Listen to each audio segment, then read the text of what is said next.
दयाल दीन भये हैं सतगुरु, हरे मार्ग पंथ दिखावे गो। प्यारी साध संगत जी, बहुत दयालु हैं स्वामी जी महाराज। और उनकी स्तुति ऐसे करो जैसे प्यासा पानी के लिए करता है। प्यारी साध संगत जी, गर्मी के दिन हो, प्यास बहुत जोर की लगी हो, तड़फ रहा, सारा गला सूख रहा, प्राण निकलने लग रहे, प्यू प्यू करते करते भी वो पपैया जमीन पे गिर गया। भाग के कबीर साहब गए, देखा पानी में गिरा है लेकिन चोंच बंद रखी। प्यारी शासन की चोंच नहीं खुली। कहीं गलती से बाहर का पानी मेरे मुंह में ना चला जाए, मेरे जिंदगी बचाने के लिए। मेरे को जरूरत नहीं, मेरे को पानी चाहिए सिर्फ स्वामी चुनीलाल जी महाराज, उनकी दया चाहिए और किसी का। भाई देखो, गुरु को छोड़ पूजे जो देव, 7 जन्म उल्लू का ले। प्यारी साध संगत जी, अपने गुरु के अलावा किसी और के साथ क्या वास्ता रखना के लिए?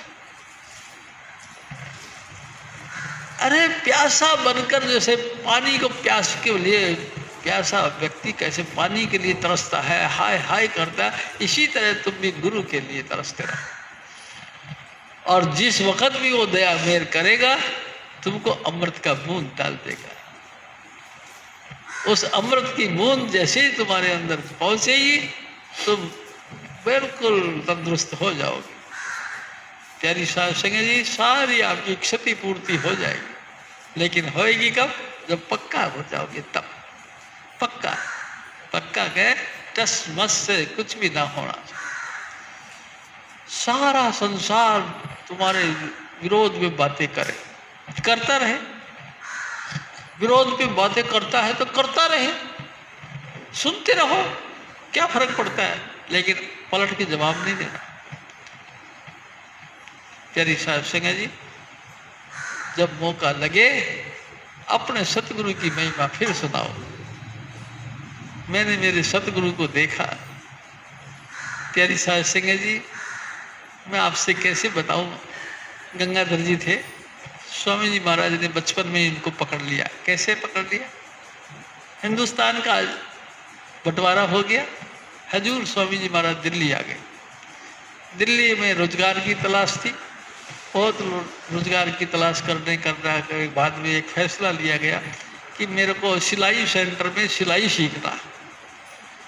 हडसन लाइन पे किंग्सवे कैंप में हजूर स्वामी जी महाराज वहाँ हडसन लाइन पे सिलाई सेंटर में चले गए। जब हजूर स्वामी जी महाराज सिलाई सेंटर में गए तो जो भी स्टूडेंट थे वहाँ पढ़ने सिलाई सीखने वाले, जिसमें गंगाधर जी भी थे, एक जगदीश भी था, ऐसे 2-3 थे। उन्होंने कहा, है इतना बड़ा आदमी सिलाई सीखने के लिए आया? प्यारी साध संगत जी, सिलाई क्या सीखना था, एक न एक दिन उन्होंने तो अपना गुर खेलना था। हुआ क्या कि एक दिन स्वामी जी महाराज ने कहा कि भाई आप में से है कोई जो परमात्मा को मिलना चाहता हो? स्वामी जी महाराज कहते सबसे पहले गंगाधर जी ने हाथ ऊंचा किया कि मैं मिलना चाहता। तेरी साध संगत जी, कोई बात नहीं। हजूर स्वामी जी महाराज ने माला सिंह की एक साखी पढ़ना शुरू कर दिया कि बाबा सावण सिंह जी महाराज माला सिंह के यहाँ चले गए। वो गरीब था, बिल्कुल निहायत था, उसके कोई बाल बच्चा भी नहीं था। प्यारी साध संगत जी, खाने को दाने भी नहीं थे, उनके घर चले गए। हालांकि जो इनका स्टाफ था वो सब ऑब्जेक्शन करते रहे, इतने गरीब आदमी, इतने कंगले आदमी के घर पे जाके महाराज जी रहेंगे? हाँ, उसकी तो झोंपड़ी है। हजूर बाबा जी महाराज को ठंड लग जाएगी, नहाएंगे कहाँ, बैठेंगे कहाँ, विश्राम कहाँ करेंगे? अरे कोने कोई प्रोपगंडा बढ़ा दिया।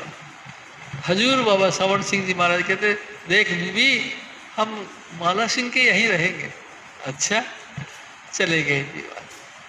और माला सिंह बेचारा खुशी के मारे फूल गया, कभी इधर भागे कभी उधर भागे, क्या करूं क्या करूं।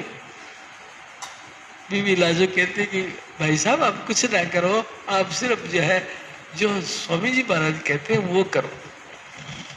प्यारी साहब सिंह जी उसने झोपड़ी बनाई, झोपड़ी में बाथरूम बनाया, झोपड़ी में ही जो है उसने स्नान घर बनाया, झोपड़ी में ही उसने किचन बनाई, सारा कुछ बना बनू के तैयार कर दिया और बाबा जी आ गए। प्यारी साहब सिंह जी रात उनके यहाँ पे थे। रोटी को वक्त जब आया, रोटी खाने लगे तो बाबा सावण सिंह जी महाराज ने बीबी लाजो से कहा, बीबी माला सिंह की घरवाली से घी तो लेके आ हैं। प्यारी साहब सिंह जी बीबी लाजो गई कि बीबी जी घी दे दो। और बड़ी खुश हुई और आंखों में आंसू भर गई और लोट पोट हो गई कि वाह मेरे सतगुरु शाबाश है आप तो। हाँ हाँ, बीबी लाजो ने पूछा ऐसी क्या बात हुई भाई, आपसे हमने सिर्फ घी मांगा।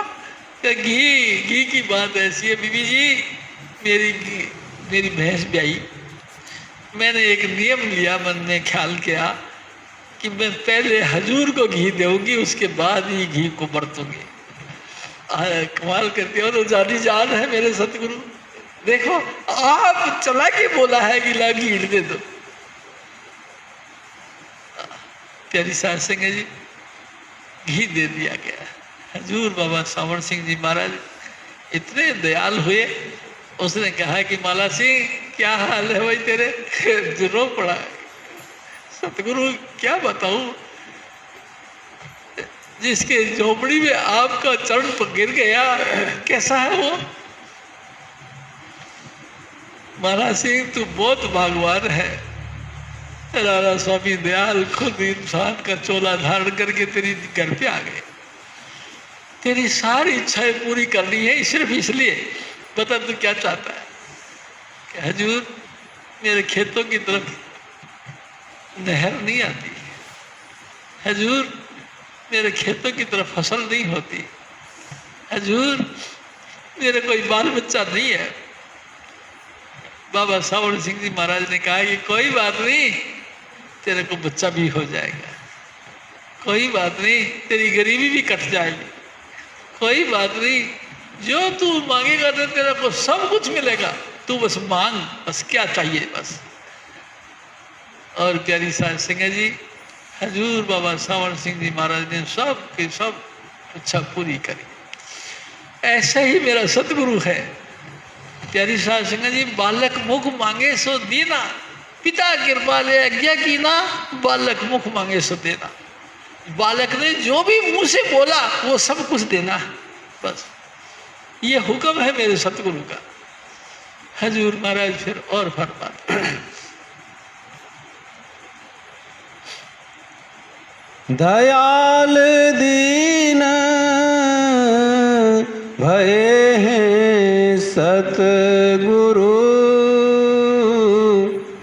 हरि मार्ग पंथ दिखावे गो। सतगुरु शरण पये से थापे, तिन राखन को प्रभु आवे गो। प्यारी साहब सिंह जी स्वामी जी महाराज बहुत दयालु, बहुत दयालु। जो भी उनकी शरण में आता है स्वामी जी महाराज उनके तमाम त्रिलोकीनाथ के हाथ में कागज होता है हमारा। जो जो जन्मों जन्मों से हमने कर्म किए हैं सब उसमें लिखित है। प्यारी साहब सिंह जी चित्र और गुप्त दोनों ने मिलकर हमारी पूरी हिस्ट्री रखेंगे। सबसे पहले सतगुरु की शरण में जो भी कोई आता है सतगुरु उसका खाता अपने पास में ले लेते। अब तुमको कोई परेशानी किसी तरह की नहीं होगी। प्यारी साहब सिंह जी हमारा अपना खाता सतगुरु के हाथ में आ गया। मैं आपसे एक और निवेदन करता हूँ। एक दफ़ा हजूर स्वामी जी महाराज निहायत गरीबी का सेवा कर रहे थे। अचानक किसी ने कह दिया कि तुम जो है ना अमृतसर चले जाओ, वहाँ फला फला जगह पे एक पंडित जी बैठते हैं, वो तुम्हारी बातें सुन देंगे। बुआ जी को साथ लेकर, माता जी को साथ लेकर हजूर स्वामी जी महाराज वहाँ चले गए। त्यारी साध संगत जी, वहाँ भीड़ लगी पड़ी थी, लाइन से लोगों को बुलाया करता था वो। त्यारी साध संगत जी, स्वामी जी महाराज कहते हैं शिव जी फिर मैं भी लाइन पे लग गया। और जैसे जैसे हमारी भीड़ कम होती गई, हम उसे जो भी कोई था पंडित जी महाराज उसके करीब पहुंचने लगे। अचानक वो पंडित जी ने बोला, सुनो भाई, जो दिल्ली से संगत आई है वो सुने। क्या भाई, तुम्हारा खाता हमारे पास नहीं है। तुमने नाम ले रखा है ब्यास वालों से? जी। तुम्हारा खाता तो हजूर बाबा सावण सिंह जी के पास में, हमारे पास नहीं। तो स्वामी जी कहते वो बड़ा जोर से हंसा और मैंने कहा कि लो भक्तो, आप कह रहे थे कि वहाँ चलो तुम्हारी सुधि ले लेके जाएगी। कहाँ सुधि लेती? उन्होंने तो उल्टा और पक्का कर दिया, तुम्हारा खाता सब महाराज जी के पास में, हमारे पास नहीं, तुम जाओ ले सकते नहीं। चले आए। त्यारी शास्त्री, जिनको सतगुरु मिल गया तिनका लेखा निबड़ गया। जिनको सतगुरु मिल गया तो समझ लो उनका लेखा ही खत्म हो गया। एक ना एक दिन सतगुरु ने आपको, हमको, सबको अपने चरण के अंदर लिया है, तो सिर्फ इसीलिए लिया कि हमारा लेखा खत्म करना है हमको। हजूर महाराज फिर और फरमाते हैं